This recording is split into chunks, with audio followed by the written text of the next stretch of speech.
Wish you could become a morning person? You know the type, up before the sun, early morning runs, first one to the office with donuts and a smile. How do they do it? Easy. With the new Galaxy Watch 8, sleep tracking and personalized insights from Samsung Health help you improve so you can wake up to a whole new you. One who, dare I say it, skips the snooze?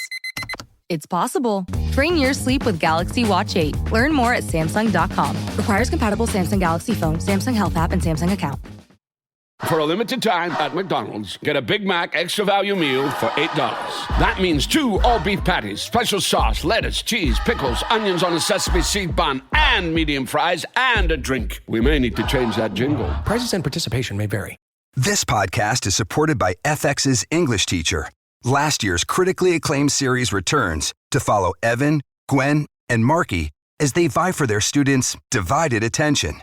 See why Cosmopolitan called its premiere season a masterclass of comedy, while Glamour raved it's the year's funniest and most heartwarming new comedy series. FX's English Teacher, all new Thursdays on FX. All episodes now streaming on Hulu. This episode is brought to you by Nespresso and Samra Origins by the Weekend Coffee Collection. Introducing Samra Origins. My collaboration with Nespresso is a connection to my roots, to my mother, Samra. Coffee that hits the right notes. It transports you. Crafted with unique notes and bold soaring flavors. Experience a taste that moves you. Nespresso and Samra Origins. Discover more at Nespresso.com. The family that vacations together stays together. At least, that was the plan. Except now, the Dastardly desk clerk is saying he can't confirm your connecting rooms. Wait, what? That's right, ma'am. You have rooms 201 and 709. No, we cannot be 5 floors away from our kids. The doors have double locks. They'll be fine. When you want connecting rooms confirmed before you arrive, it matters where you stay. Welcome to Hilton. I see your connecting rooms are already confirmed. Hilton, for the stay. Tom, favorite bad or defective kitchen ingredient? So I like stale Oreos. I open up the box or the plastic covering of Oreos and I leave them open on the top of the fridge and they get super stale and really soft. So instead of like a hard crunch of an Oreo, you get this really soft, melt in your mouth Oreo. And it's one of my favorite things. It's not an ingredient. If there's a second chance or a stale thing that I like, it's the stale Oreo. I'll still go with my salmonella chicken.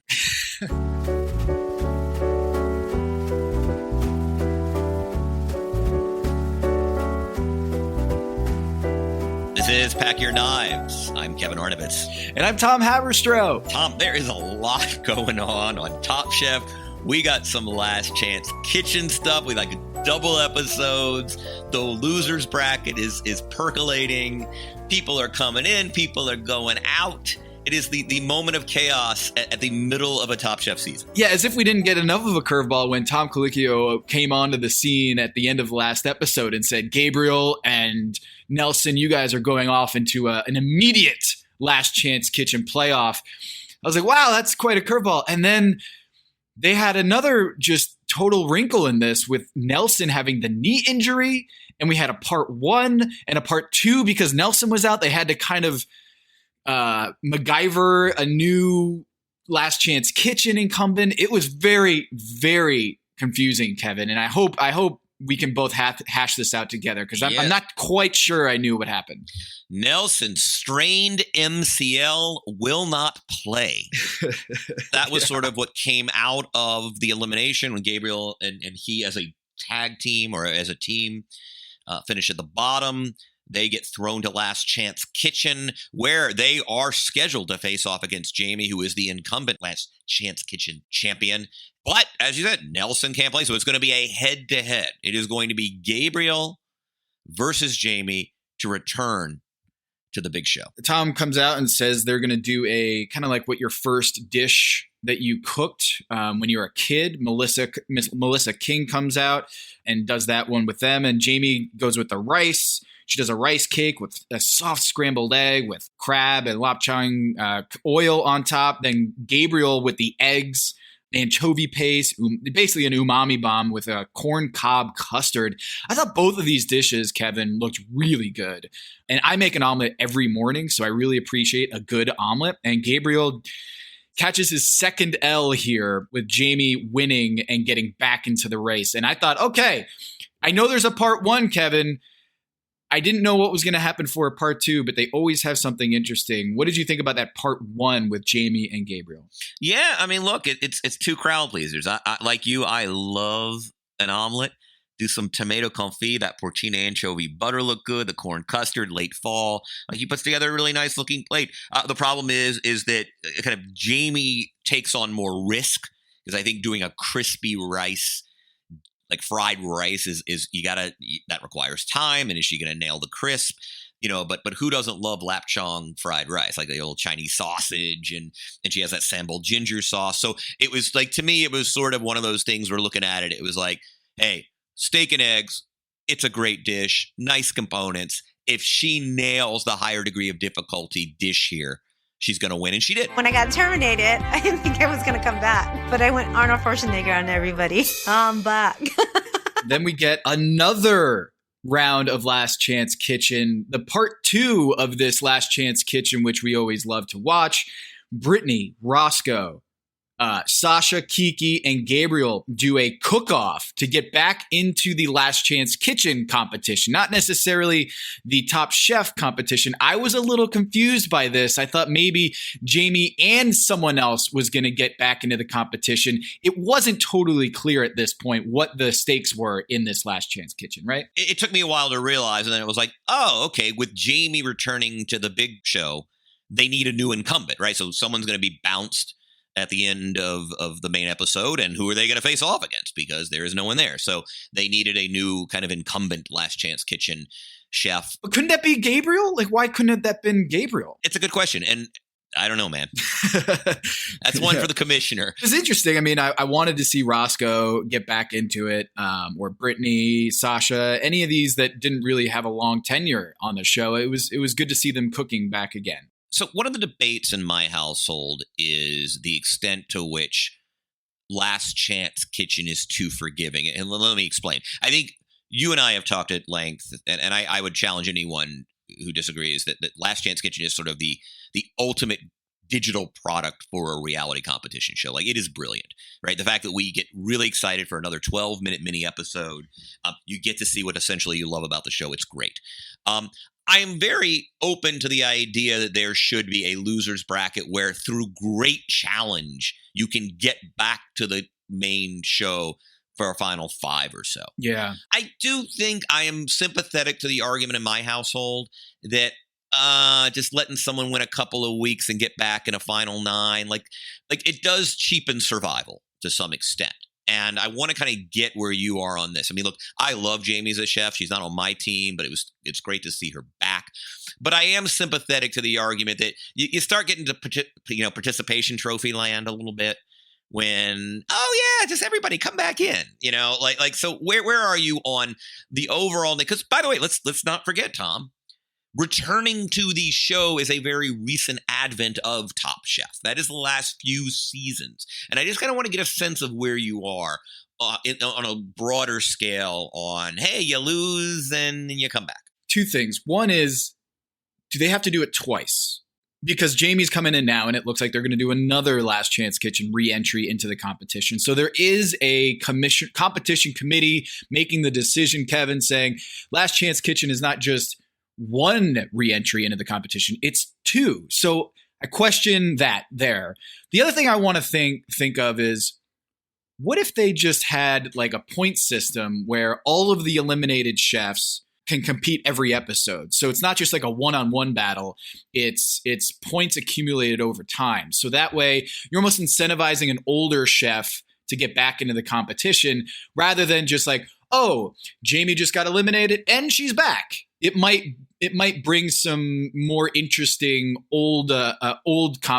early elimination back into the competition. So I think the one-on-one aspect is interesting as a structure, as a format. Given the limited time, it's tough to sort of focus in on 4 or 5 chefs if you have multiple chefs competing in a Last Chance Kitchen too often.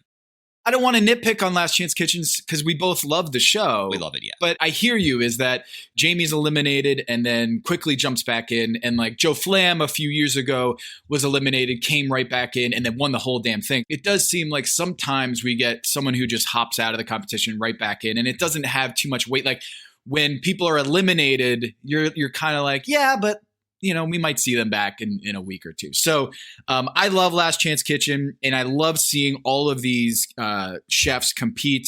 But I hear what your household is saying is that it seems maybe the losers bracket is just a little too strong. Yeah. I mean, I'm for one returnee, the way it kind of was. And that's where I'm at. And again, this is not a slight on Jamie. I'm thrilled to see her. We'll talk about how she redeemed herself. I am sympathetic to the point where I think we need one returnee over the course of the season, not these sort of multiple, hey, yeah, you should really have to survive last. Remember in the early season where it was like 8-9 weeks and it's just this grind, but at the end of it, and it made sort of, it was the grueling nature of winning week after week after week, and there's still multiple weeks ahead. They'd send someone through those doors. You had to beat them. It was just like one dragon after another into the cave, and you have to kind of slay them. And I like that, and I would like to see them kind of limit it there. I don't want it. There's getting to be a little bit of a slippery slope where, hey, everybody's back in every week. That's the only caution I would say. And I still, as you said, I love Last Chance Kitchen. It is the ultimate digital entertainment product. It's a brilliant advent. Let's touch here on what happens in part 2. We have 5 contestants. Gabriel gets an L in the elimination challenge, an L at the Last Chance Kitchen, and he comes in and decides to do, let's back up here for a sec, what the prompt is. They had to do something that, wait, what was the prompt? I'm now forgetting what the prompt was. It was, hey, there's a lot of good shit in the pantry, and just go get some stuff and make something. That was the prompt, which I kind of like. It's just make a dish with all this stuff in here. Okay, fine. That's why I don't have it written down what the prompt was, because it was just kind of an open-ended thing. And Gabriel comes in, and this is the age-old question.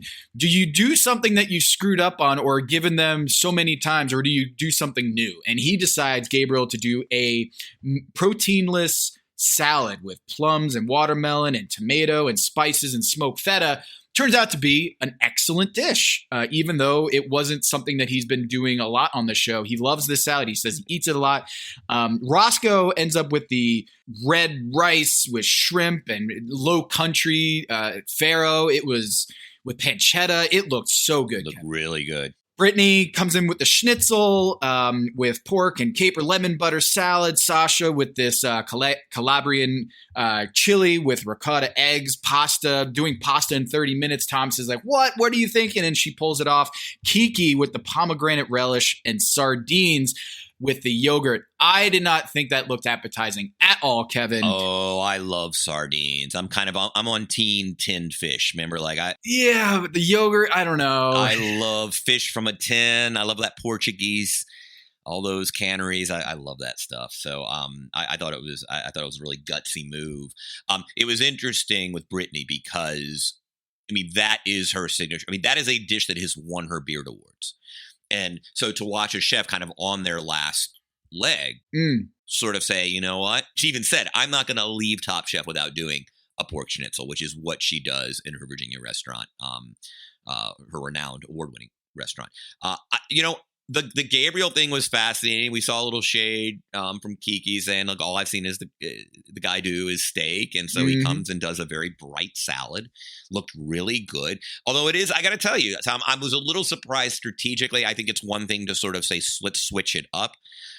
When you're 1 in 5, it's just really hard. You can make that the second or third best dish in a 5-some. You got 4 professional chefs you're up against. I think that must be the best freaking salad you've ever made. And it looked really good. It was a really suspect strategic decision, in my opinion. Yeah. And I think when we look at the history of when there isn't a vegetarian prompt, how many times does a salad win in the competition? I'm sure Lynn at TopChefStats.com can probably provide us the answer with that. But Kevin, look, Sasha, I'm so happy to see her back. I thought she was great in Last Chance Kitchen. I think she's really funny. I think she's really talented. And she pulls off the pasta in 30 minutes. And it's not just pasta that she made, the harissa sauce with all the different spice and flavor. Kevin, that dish, I just wanted to eat in one giant, like in my palm, just shove it in my mouth. It looks so good. Yeah, that like really silky cavatelli. This is where I always marvel at these people is just 30 minutes to do homemade pasta, some sauces with real depth. And it, it's clear.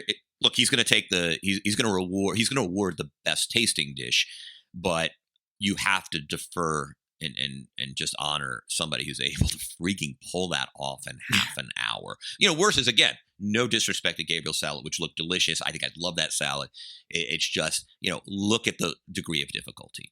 Yep. And it's still what I love about Top Chef. It's still a show that takes that into account. The judges are very cognizant of what you had to do. It's not just, wow, what did it taste like on the plate? It is looking around saying, what level of ambition did you have? We saw it on the main show as well. It's just like, they really reward homemade breads, homemade pastas, and there's nothing to get you in trouble, sort of like doing store-bought anything. And so good for Sasha. She's on my team. Thrilled that she'll be the incumbent LCK chef going forward for the next few weeks, hopefully. We'll see. Yeah, I was thrown off by Tom's comment when he said, hey, you're going to need this jacket. Right. And I was like, wait, is she going into the competition, or is she in Last Chance Kitchen still? And so I was waiting until I watched the next episode to figure that out. And Jamie comes back with a huge entrance back into the competition.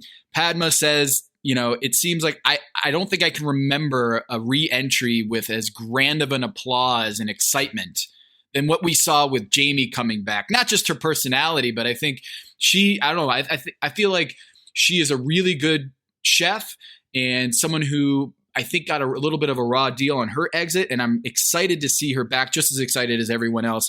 Kind of thought, though, maybe are they too excited in a competition to see Jamie back? Do you think a little bit of them was like, I'm glad Gabriel wasn't there? I think there was a comment about that is like, I hope Gabriel doesn't come back because he's really, really, really good. But Jamie is back into the competition, Kevin. Yeah. I think it's a question of if someone has to come back, let it be Jamie. But I'm with you. You want to see people eliminated when you're in there. As much as you might like them personally, you want the field to whittle. You want to be among the few, not among the many. The quickfire was the defective ingredients, as you talked about. No bad stale Oreos, but basically a bunch of like bruised bananas and avocados. No, not bad Oreos, Kevin. Not bad Oreos. They're improved vintage. They're good bad Oreos. Yes, it's a dry-aged Oreo. How about that? A dry-aged Oreo, Kevin. They do the second chance ingredients, and I wanted to know, of those on the table, what did you really, really gravitate towards? I love, when I buy bananas, I have to get the really bruised ones. Yeah. That is a me thing. I only eat really bruised bananas that are sugary and brown and ugly. Like, I love that. Isn't that weird? Like, I didn't even know people hated that. And they prefer a green banana. My sister-in-law is the same way. She likes a green banana. Starchy. Yeah, I'm with the soft, sweet banana. So I actually thought that, like, hey, if I was going to do a dish, like, I'm going straight to that one. Fish heads are actually really good. And I go to this place out in San Gabriel Valley that does like a whole catfish, and the head is delicious. As you said, there's a lot of fattiness in the head. Like it's a really, I was happy to see that because it's a really good bad ingredient. So they each have to take some weird ass like discarded part of the fish, or Gabe does stale bread. Byron does mutton. Most of the lamb we eat, there's a reason we call it lamb. Like it's a young sheep is typically what we eat when we eat lamb. Like mutton is kind of a tougher, lower grade meat, and so he does that. Leftover wine. What is leftover wine? That was one of the items. Like, what is that? Fermented wine. I mean, I think that's when it ferments, it has a different kind of hit. Okay. And so that was what was going on there. But yeah, so everyone takes their bad stuff, mushy cucumbers, which I don't like, actually. I think mushy cucumbers are gross because I keep cucumber in there because I do this farro salad that calls for cucumber. And if I've left it in there a few days, it's just, there's nothing more disgusting than taking that cucumber out, and it is not firm. Portending his demise here, Avishar decides to do a little bit of flaccid cucumber. These cucumbers are a little bit older. They're a little bit more flaccid. I'm with you. I do not like a old gooey cucumber. So that was an interesting choice. But Shota does do the fish head. Gets immunity. Yes, finally won a quick fire. Gives me confidence to be able to do more dishes like this. Maybe not to everyone because they are fish heads, but gets immunity and wins this challenge. And we have, just to breeze through, the spoon bread with Sarah with the shrimp gravy, Gabe with carrots and burnt bread, Malay, Jamie with the turkey, with corn fritters. Notice, Kevin, a lot of fritters this season. Is that like a big thing in LA? Like the corn fritter, or I feel like it's been every episode we've seen a fritter. Dawn's been doing a whole bunch of them. Is it that it's a cool way to say like a fried thing? It's more trendy to say a fritter rather than just like, I don't know. It just seems like we're seeing a lot of fritters on the menu. I noticed that too. And actually, I don't know because I've just been in so few restaurants in the last 15 months, but it's a trend worth noting, right? Like Dawn had her fennel rose fritter a couple weeks ago. By the way, let's talk about Dawn for a second. And I know I always like to talk about Dawn. I'm just kind of going back the last few episodes. Has she done anything other than just standout stuff? I mean, when's the last time she wasn't on a top 3? I mean, I guess that Rose challenge, she got praised for her fennel rose fritter, wasn't top 3. But, I mean, the duo of popcorn, the catfish and bison, the wood-fired mushrooms, with the tarragon mascarpone. I mean, she gets awarded for that. The tamarind-based sirloin, which we'll do later. Like tuna collar here with a peanut curry. I mean, she's just on fire. She is going to be top 3. She is cooking food. The judges are pleased. She is like, she's here. I love collar, by the way. Great choice. Of all the items on there, like going for the collar was really brilliant. Sometimes when you get yellowtail collar at like a Japanese restaurant cooked, like it can be a little dry. Like my thing of collar is that you just can't, it can dry, but I'm with you. I love a good fish collar. Gabe gets for his burnt bread, mole, and braised carrots. Like gets a little one. The bottoms are Byron. The aforementioned mutton is not what you want to do tartare. That is not a meat you want to do tartare. And I think they were as friendly about it as they could be. Yeah. Maria is allergic to shrimp, but serves shrimp cake. Maria, what are you doing? What are you doing? I don't know. Kind of a strange choice. If you can't taste it, then don't prepare it. If you have the opportunity to do something else.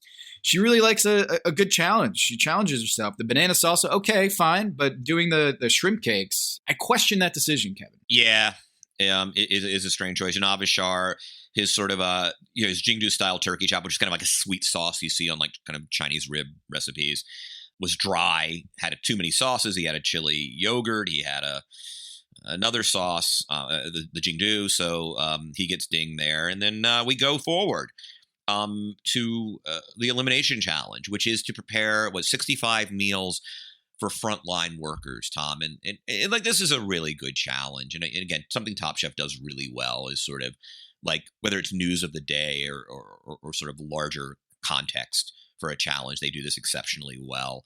Look, it's easy to forget. I've said it on the show several times this season. Oh, the greatest thing about quarantine is you get to stay home and cook. And the bottom line is essential workers, by the way, whether they're working at hospitals, whether they're working at retail stores, like those people ain't home cooking. Like these are the people incurring risks so the rest of us can function. My sister is an ER doctor, so I have some frame of reference for this. And yeah, it's easy to forget that while the rest of us are sitting here trying to learn how to sear duck and screwing around in the kitchen because we can, there are a lot of people who can't. Yeah, and shout out to Jose Andres. Some of the best restaurants in the world, but also every single natural disaster or something that happens in the world, he is there within hours trying to raise money and trying to feed people on the ground. So World Central Kitchen is a great initiative, and I'm glad that they gave it a spotlight here. And it was cool to see Maria's wife is a firefighter, and that she this hit home for her as well. And the frontline workers having the video, little tributes there to recap the dishes, obviously moved the contestants. And we have to keep in mind when this was taped, this was kind of in the middle of a lot of different natural disasters of the fires in Portland, and also with the pandemic. This was a really touch and go time in America. And so I actually, when I was watching this, I was kind of taken aback by how much has changed since then, because this is just kind of like a moment in time. And we got to see some of the personal touches here that they're bringing into this competition, with Chris losing an uncle to COVID and how much he meant to him. So yeah, like Top Chef does this amazingly well, is going for the sentimental or going for the tugging at the heartstrings, but it doesn't feel forced. And this one, with the packaging, it worked well with the competition, because I think you had to come up with something that would work well in a Tupperware and packaging away. And some people just really did not, conceive of the dish in a way that made sense, and in the Top Chef way, is that you have to cater your dish to the challenge. And I thought that was really interesting. In this element, it seems seamless, the way that you can incorporate the pandemic and feeding frontline workers with a challenge. And it is quite a challenge. I mean, 65, and you can see just like the amount of sheer work they had to do to prepare these well-earned dishes. But 65 is a lot to cook for. And so it was interesting to kind of see the choices, because there weren't a lot of restraints apart from that. You could pretty much do what you want. Yeah, it needs to be something that can fit in one of those Tupperwares, and in something ideally could be reheated. But there was a wide berth. I mean, let's start with Shota, just because it's funny. We wanted to know, has Lynn done stats for people who have immunities like average finish?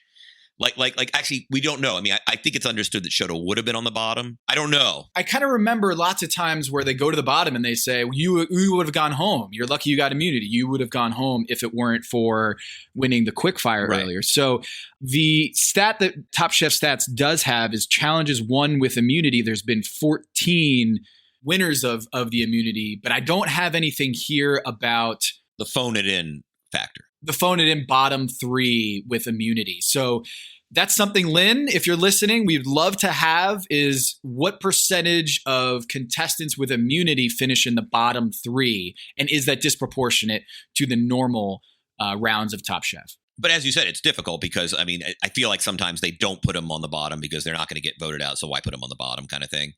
Sometimes it happens in a team challenge where, but I don't like it. Would Shota have displaced Maria, or they have 4 people on the bottom? I don't know. But Shota clearly wanted to do onigiri.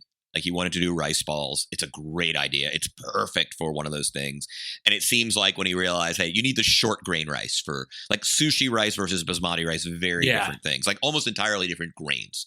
And you can't do, it's just not something you can do with basmati rice. And it seems like he kind of just shut down, right? Like my sushi rice isn't here. So what the hell am I going to do? I mean, I think it was a little unfair. I thought Gail said it right. Like, you often see those sort of soft braised chicken wings or chicken legs. Like when you go to, like, there's some Japanese grocery stores here, like full on Japanese grocery stores, Mitsuwa here in Los Angeles.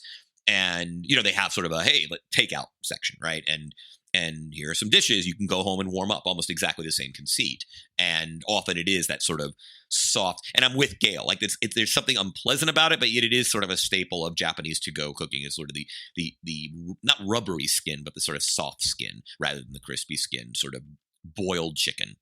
But yeah, he clearly phoned it in, Tom. Yeah. Do you think he would have gone home without immunity? Nah, it didn't look like it was that offensive relative to, I mean, we'll talk about Avashar's. And I do want to talk about Avashar's quite a bit, but I don't think he goes home. And also, I don't think we've got to assume, if he doesn't have immunity, he's totally approaching this differently. I think so. The gray poached chicken skin, I mean, that no one likes that. I'm sorry. Like, maybe this is something that is not with most ethnic cuisines, is that you like a poached, like, gummy chicken skin. I want something crispy, and Byron does a really good job here with this one. But Shota just really dropped the ball, and part of that is that he didn't have those ingredients, like you said. But this is Top Chef. If you are thrown that curveball, you have to be able to sit on it and try to smash that one out of the park, even though it's an off-speed pitch. I would love to see him do some fun onigiri one week. I'm hoping we get to see that. Yeah, and the miso sweet potato drumstick just did not do very well. I think actually, if he didn't have immunity, he would have been in the bottom 3, I think, with this dish. But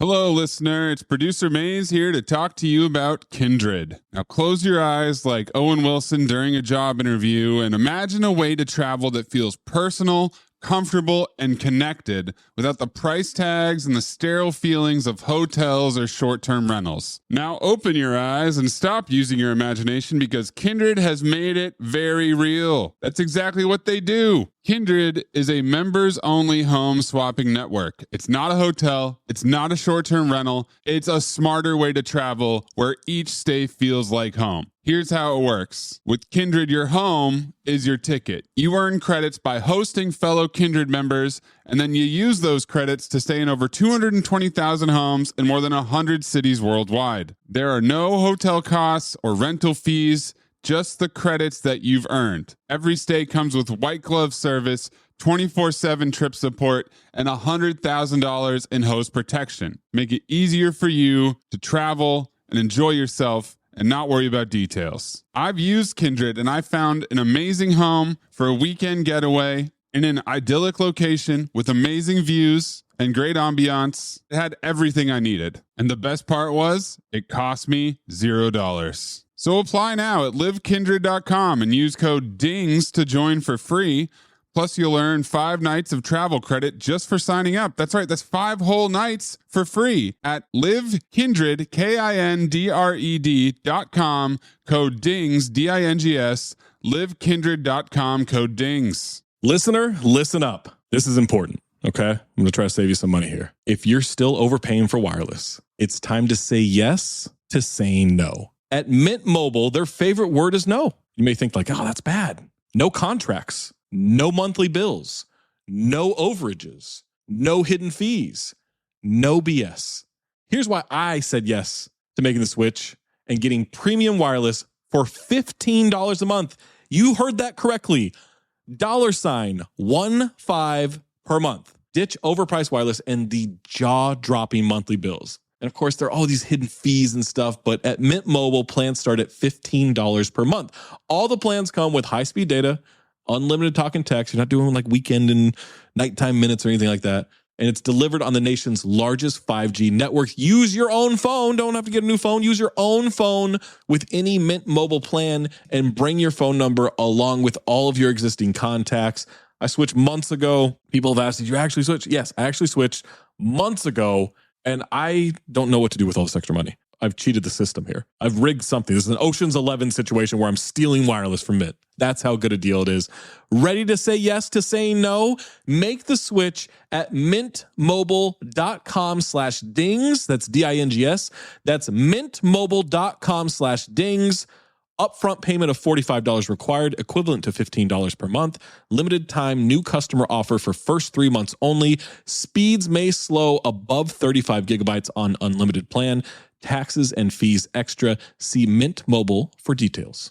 Hello, listener. It's Producer Maze here to talk to you about Quince and their cookware. Cooler nights mean cozy meals at home, and Quince's cookware has made fall cooking so much more enjoyable. Their pieces deliver the quality and performance of luxury brands, but at a price that makes sense. And they look gorgeous on the stovetop, too. No matter what item you need to complete your kitchen, Quince has you covered. With 5-ply stainless steel pots and pans, nonstick skillets, chef-quality knives, and even ceramic bakeware, which is perfect for cozy casseroles or Sunday roasts. And when you look at these prices, you might think, how is Quince doing this? How do they deliver high-quality items similar to high-end brands that are half the price? Well, let me tell you, they partner directly with ethical top-tier factories to cut out the middlemen and pass the savings on to you. And it's not just cookware. I got myself some bath sheets. That's right. When you're a tall man, you have to use bath sheets, not bath towels from Quince. It's like drying off with a cloud. It's incredible. Upgrade your kitchen for cozy fall meals with premium cookware from Quince. Go to quince.com/dings for free shipping on your order and 365-day returns. That's QUINCE.com/dings, DINGS, to get free shipping and 365-day returns. Quince.com/dings. This episode is brought to you by 20th Century Studios' new film, Springsteen, Deliver Me From Nowhere, starring Golden Globe winner Jeremy Allen White and Academy Award nominee Jeremy Strong. Scott Cooper, the director of the Academy Award-winning movie Crazy Heart, brings you the story of the most pivotal chapter in the life of an icon. Springsteen, Deliver Me From Nowhere. Only in theaters October 24th. Get your tickets now. How do you top your love for your cat? With a cascade of decadent savory gravy over a mouth-watering mousse pâté. Fancy Feast gems. 2 gourmet pâtés in one convenient pack. Simply peel and plate to reveal a pyramid shape that makes eating delightful and pamper her with an experience as extraordinary as she is. Turn the everyday into the extraordinary with Fancy Feast gems. This is a tough one. I don't think that the chefs would have the stones to the judges to send him home, given how good he's been. I don't think this dish was egregiously bad. Like, it wasn't undercooked. I know you like undercooked chicken, but there wasn't something egregiously bad with this dish. I think he should have been in the bottom 3 without the immunity. So Shota, he had a couple missteps earlier. He wins the quick fire and then falls back off the wagon here on this elimination challenge, but he has immunity, so it's cool. Some interesting things that came to the surface on this challenge. I mean, one is that oven and stovetop space is a real thing in these competition shows, and we tend to forget. It dictated a couple of different decisions. One was Maria having to go to the wood oven for her tortillas, and an event that, had it not happened, might have kept her off the bottom. In fact, she seemed to have a really good salsa verde pork. Her main component was delicious, but she ended up serving them raw tortillas, which is sort of a fatal error. Maria, I don't think I have to tell you what went wrong with your dish. Yeah, I know. What was it? The pork. No. No? Your tortilla was raw. Was it? On one side. Honestly, this challenge got the best of my emotions.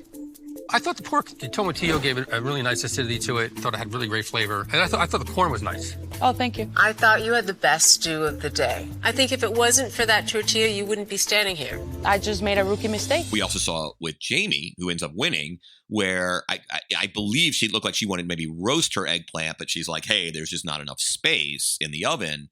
I'm going to deep fry it, which turns out to be a brilliant thing because there's nothing better than that gooey deep fried eggplant. I mean, who doesn't love that when you go? And so it's just a reminder that infrastructure wars within the show, like, as pleasant as these chefs are, you ain't giving up your stovetop space if you have it, and you're not giving up your oven space if you have it.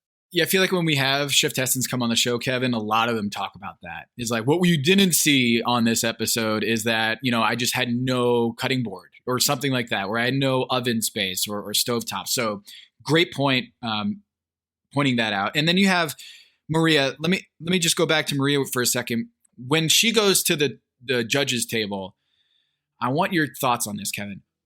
When Tom or Padma or Gail says, there was one thing wrong with this dish, do you know what it was? How do you answer that question? I mean, I think you answered honestly. They're no dummies. Did she not know that tortilla on the other side was raw? I mean, I know there was a real, wasn't she? I feel like I can't remember, and I couldn't see it very clearly, that someone was like, is there like at the last threesome that there do I have enough time or something? And it seemed like she was just really stretched for time. And I'm not sure if that was the case, but she plainly did not know that on the underside of her tortillas, they were uncooked. So that's probably what it was. I don't think she was being dishonest. I didn't think she might not have known. I always get nervous when that question is posed because it almost exposes another insecurity that you had about your dish. And it might expose that you didn't eat your dish or eat an element of your dish. And so I feel like that is a landmine of a question. Is do you know what was, there was one flaw in your dish. Do you know what it was? I just get nervous for people who have to answer that question. I feel like there's almost a no win there. So she's in the bottom. Look, let's talk about Chris's dish. Almost a fatal flaw with the unseasoned chicken. I don't know if it's going home worthy, but man, when you're presenting a chicken that doesn't have much flavor at all, that is a tough one to endure and still stay in the competition. Chris is an interesting contestant, and we've seen contestants of his ilk before, right? Like, he nails the difficult portion of the task here, which is making chicken breast on the grill tasty, or not tasty, but like cooking it right. And making it juicy. And by every account, the chicken breast was cooked, I think, as Kwame said, immaculately. So that is hard. I mean, grilled white meat chicken is hard to make good. I'm sorry, it just is. Yeah. Especially if you're not brining it, right? Like, and so here he is doing the hard thing, which is making good. The easy thing is salt. Any idiot can add salt. And I just wonder, one of two things is going to happen to Chris. either he's going to go out pretty damn soon because he doesn't season his food, or he's going to have an Adrian turn. And you might recall Adrian, one of my favorite chef testants from recent seasons, a couple seasons ago, right? She's sort of nerding around in the middle. She's finding herself criticized repeatedly through the middle portion and the early portions of the show for under seasoning. And therefore, I think there's also this extension where when a chef under seasons, they get hit for being soulless or not putting any love or soul into their food, right? Which I kind of appreciated Padma's revision of that, which was not that she was cooking with no soul, it was no salt. And so one of two things is going to happen. This is going to be a pivotal week for Chris where he's going to realize, like, I'm doing everything else right. Like, this is a guy who knows how to make a sauce, who knows how to cook proteins, right? Like, one of the reasons I drafted him as highly as I did is I just reasonably assured this is a dude who knows how to cook technically, just as Adrian did, right? And there was a point in that season where Adrian had like her aha moment. She got dinged repeatedly for not sufficiently seasoning her food. So you know what she started doing, Tom? Get ready for it. Sit down. She started seasoning her food. And that's a quick fix. It's not like it's a quick fix, Tom. Like, grains of salt are very abundant in any kitchen. Mine, yours, theirs, right? And so I think that's what's going to happen with Chris is he's just going to get the memo because he's doing everything else right. Like, it's hard to make white meat chicken. White meat chicken is inherently dry. By the way, white meat poultry is just unless you're brining it. Like, it's so rarely good. And the habanero. Yeah, I don't know about that. He didn't even realize that the habanero wasn't spice or like there wasn't much heat at all. He said, I put it in there for the flavor, but not the spice. And that actually backfired because he was like, they all said, we didn't even taste the habanero. So you put it in there for no spice, just the flavor. And we didn't get either of them. So, that was not his best dish. He's 5th time this season in the bottom 3, Kevin. He is just holding on this season. And you're right. If he can just season his food, which seems like a shooter who's going through a slump in the playoffs, like LeBron has everything else going in his game, but he just has a hitch in his jumper. And someone just pulls him aside and says, hey man, your elbow needs to be tucked in a little bit more. And then suddenly LeBron is unstoppable. I'm not saying Chris is LeBron here in this analogy, but it just seems like this little hitch that he has or this little blind spot can be easily fixed and then he can go on a run. Yeah, and that's what I'm hoping. And I think there is a precedent. Again, Adrian to me is the best now. I mean, I think she was probably a better chef than Chris at the time, but this is something we've seen before and it is correctable. All right, let's talk about Dawn because Dawn, as you mentioned, just hasn't put out a bad dish in a long time. And it just seems like she's really hitting her groove. The top sirloin with coconut rice grits. It's like her dish that she prepared. I was like, I want all of that. I thought she had a really good chance of winning this competition. Actually, when they said, who the winner was, I expected fully that it was Dawn, and I am very much regretting trading her, Kevin. And she kind of knows the shot, right? Like, this is essentially a comfort food challenge, right? Like, we're not plating anything glorious here. We're putting it into Tupperware. And, what is really good? Braised meat. It's comfy, right? It's not a huge technical challenge. Tamarind is a lovely kind of tangy way to do it. She's always so good with that little starch, like coconut rice grits, right? Like, just think about it in terms of contrasting it to Chris, let's say. Roasted Brussels sprouts in a gratin. Okay, that's fine. She always, she maxes out every component on her plates. And that's what I really love about her right now. And so, yeah, it's just the maple braised seared cabbage. I'm very into like miso braised cabbage, like maple braised cabbage. Cabbage in general, Kevin. I'm good. A big fan of cabbage. I don't make it here a lot. It's not I don't have a lot of support for it in this household, but I do love, like, you ever go to Vernick in Philadelphia? They do a miso braised wood fire, or like a miso braised and then wood fired cabbage. And it is one of my favorite side dishes in America. It's great. Just don't eat too much of it. The people in the room might not appreciate that. It's a tough road food, actually. Yeah. But I love everything she's doing. Like, even those smaller decisions are working. And again, she's just executing. It seems like the time management thing is way in the past.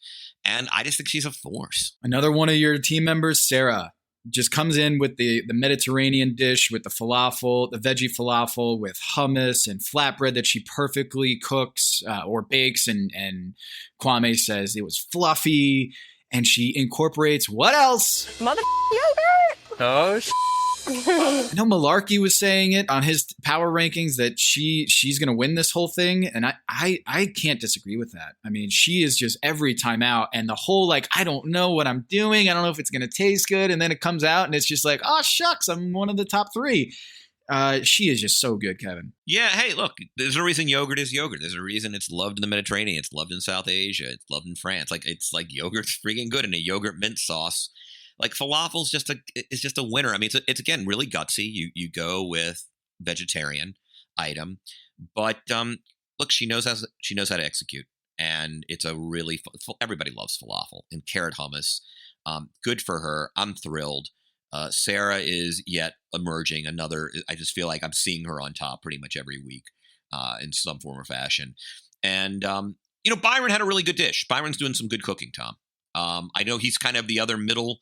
He's like the other middle brow in this competition, but that pollo alla brasa looked delicious. Bright corn salad, peppery potatoes. I kind of had him as a strong 4th, it seemed like, when you were kind of looking at the standings. Gabe underperformed a little bit. By no means on the bottom, but apparently his chutney chicken was a little dry. He had the XO sauce green beans, the sweet corn tamales, but they weren't overly impressed. I had him sort of finishing 5th here. Yeah, they said there was competing flavors in there, which sometimes it's a compliment. In this case, it wasn't so much. I'm still confident. He's my best competitor on my team. Him, Gabe, Byron, and Jamie are probably in that second tier of competitors. And really, Gabe has been really strong in this competition. Not his best showing here, but Jamie, coming back into the competition, having the confidence to do this dish and winning the elimination challenge. What a performance from Jamie. I'm very, very happy to see her back on my team and back in the competition. She just assembles a really smart dish, right? So you have as one major component the kimchi tofu soup. It is hearty, even though it's obviously not meat-based. It's got flavor, it's comfy, and then you have this lovely just sort of, a protein in rice. This is kind of classic Asian protein in rice. She does a bulgogi braised pork, that lovely, just yummy, gooey, deep-fried eggplant. I mean, we all love that, like kind of garlic eggplant dish you get you get often at Chinese restaurants. It's just such a winner, and that's what she does. There's nothing. There's nothing overly complicated about it. But you know what I liked about it, Kevin, is that she thought of, hey, these components, I can't just throw into the soup. I have to have them on the side. And then if you'd like to add them, you can. And I thought that actually had some layered sophistication to the challenge itself that I think the judges really appreciated. So while it wasn't complicated, it had some depth to it. And I actually thought that was really smart. She wins this elimination challenge after bouncing back into the competition and really shows out. I won. Pew, pew, pew, pew, pew. She's not just a character who makes funny noises. She is the Malarkey of this season. I'll still contend that she is going to hang around, and she wins this challenge, and I'm very happy for her. I thought Dawn might have pulled out the win here, especially with the phone call home with her lovely mother Dolores, who had the stroke a few months earlier. We saw that foreshadows maybe more wins than actually in eliminations when they do the phone call home. And in this case, Dawn's phone call did not end up with a win, but she was very strong in her dish. So Dawn, I mean, she might not have won, but I just think she had maybe the best day. All right, we need to talk about Avishar. I was shocked because, I'm a home cook. I'm basically an amateur.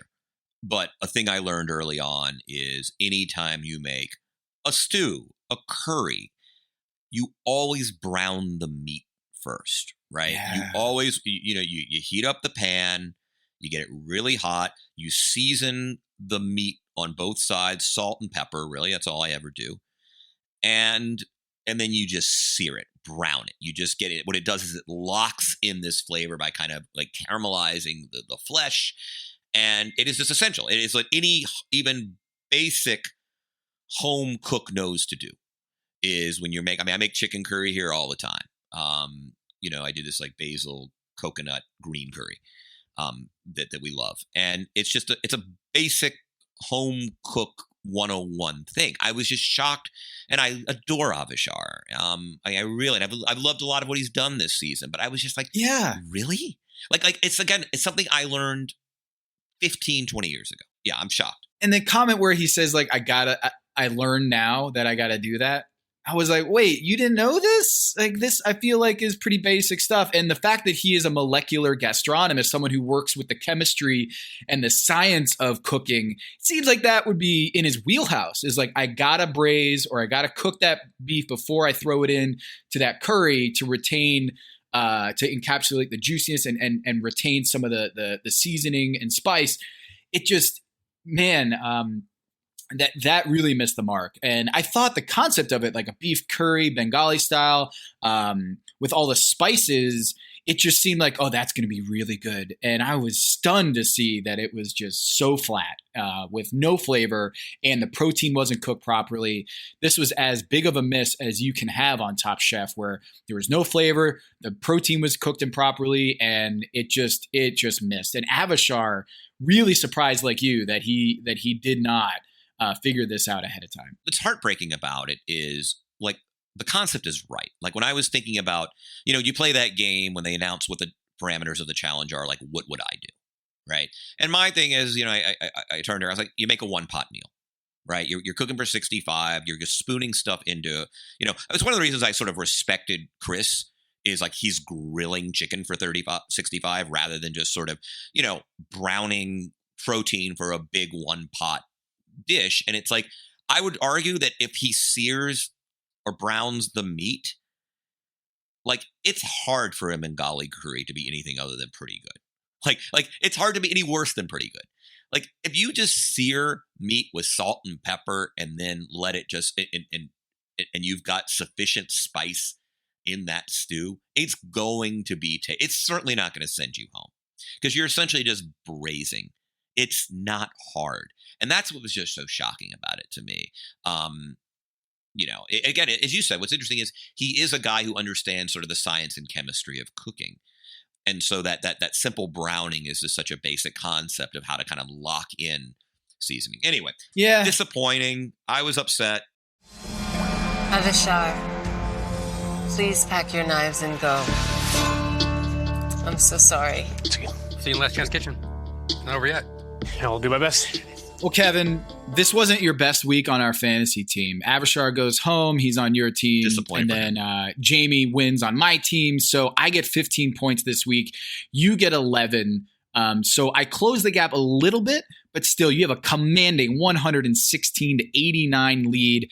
And just like you had asked, I did a total points, not just for our fantasy league, but our total points, including the first episode, which is not being incorporated into our Pack Your Knives fantasy scoring, because we drafted after the first one. So it didn't carry over.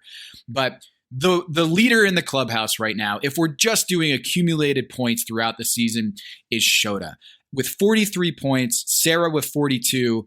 And then I think those two are in a tier above the rest, with Dawn at 36, Gabe Morales at 34.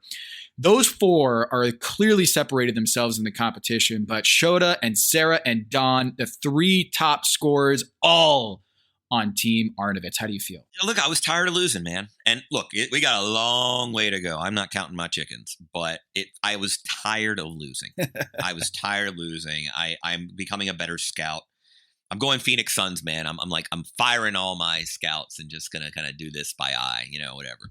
And it's working. Shota and Sarah, Dawn, Gabe, and then next we have Byron, Jamie, Gabriel. Byron has 20, Jamie with 19. Gabriel, who's out, has 15. So just to speak to the fact that he did pretty well while he was on the show, he's ahead of the standings, even though he's eliminated. Above Chris, who's at 14, Maria at 13, Avishar 10, Nelson 5, Kiki 0, and Sasha and Brittany in the negatives. So we might see Sasha later in the show. But the bottom competitors right now who are still in the competition are Maria and Chris. So of those two, Kevin, who do you think you're most nervous about potentially being eliminated in next week's Restaurant Wars? I mean, I'm still more nervous about Chris. Like, Maria has churned out, like, she hasn't been on the bottom a lot. Like again, there are enough contestants in the competition where, if you're a chef like Maria, who's not making, other than the tortilla thing, like fatal errors, like she's not turning into absolute dreck. Whereas like Chris is finding himself on the bottom. Like I'm much more concerned about Chris. Of course, Tom, though, Restaurant Wars is an entirely different challenge. Mm-hmm. I love Restaurant Wars. It's going to be very interesting to see who takes executive chef, who takes front of the house, because as we know, very little happens to the line chefs in this competition. So, it's funny. We love, even through its illogic, even through the fact that we know this, it's a clear limitation of the challenge. That, like, you kind of already know that 4 of the 8 contestants are pretty much safe for the most part. It's still something we love to watch, but it's going to be interesting to see who takes those roles, because this is often where a titan of a chef goes down, because the big idea people tend to gravitate, and the more talented chefs tend to gravitate to that executive chef role, and the more gregarious big personalities and commanding presences tend to gravitate to the front of the house. So it's going to be interesting. I mean, doesn't Chris have line chef line cook written all over him? Like, is he going to go home? No, he's going to be a line cook. And by the way, good technical cook. That's exactly where you want Chris, right? Like, he's not the most creative conceiver, so you're not going to make him executive chef. And he's a little bit of, seems like an introvert, kind of quiet guy. He's not a front of the house guy. So I don't worry about him, actually. You know what? I revise. I don't worry about him. I'm with you. It'd be fun if right now, who do you think is the most capable front of house chef in the competition? Is it Shota, Sarah, Dawn, Gabe, Byron, Jamie, Chris, or Maria? Like right now, I kind of feel like Sarah. Yeah, exactly.